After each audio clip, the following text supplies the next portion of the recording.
কোটা সংস্কার আন্দোলনে নিহতদের স্মরণে দেশজুড়ে গায়েবানা জানাজা ও কফিন মিছিল করবেন শিক্ষার্থীরা। বুধবার দুপুরে ঢাকা বিশ্ববিদ্যালয় ক্যাম্পাসে এ কর্মসূচি পালন করবেন আন্দোলনকারীরা।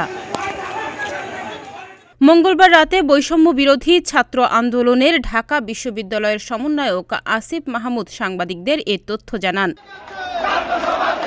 এ সময় তিনি বলেন, পুলিশ ও ছাত্রলীগের যৌথ হামলা ও গুলিতে শহীদ ভাই বোনদের জন্য বুধবার দুপুরে রাজু ভাস্কর্যের পাদদেশে গায়েবানা জানাজা ও কফিন মিছিল অনুষ্ঠিত হবে।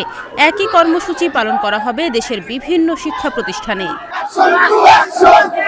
মঙ্গলবার বেলা ১১টা থেকে রাজধানীর বেশ কয়েকটি স্থানে একযোগে সড়ক অবরোধ শুরু করেন বিভিন্ন সরকারি বেসরকারি বিশ্ববিদ্যালয়ের শিক্ষার্থীরা। এতে গোটা রাজধানী অচল হয়ে পড়ে। এছাড়া চট্টগ্রাম, রাজশাহী, রংপুর ও বগুড়া সহ দেশের প্রায় সবখানে শিক্ষার্থীরা সড়কে নেমে আসেন। ঢাকা সহ দেশের বিভিন্ন স্থানে আন্দোলনকারীদের সঙ্গে ছাত্রলীগ ও পুলিশের দিনভর সংঘর্ষ হয়। এতে ঢাকা, চট্টগ্রাম ও রংপুরে ৬ জন নিহত হন।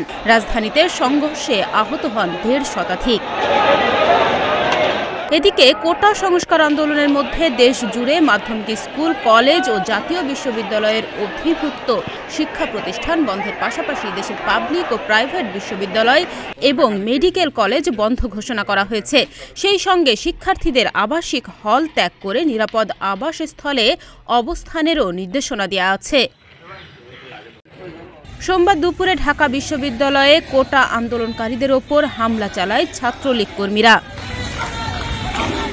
এরপর দফায় দফায় ধাওয়া পাল্টা ধাওয়া, ককটেল বিস্ফোরণ ও ইট পাটকেল নিক্ষেপের ঘটনায় পুরো ক্যাম্পাস এলাকা রণক্ষেত্রে পরিণত হয়। এ সময় আহত হয় কয়েকশো শিক্ষার্থী ও ছাত্রলীগের নেতাকর্মীরা।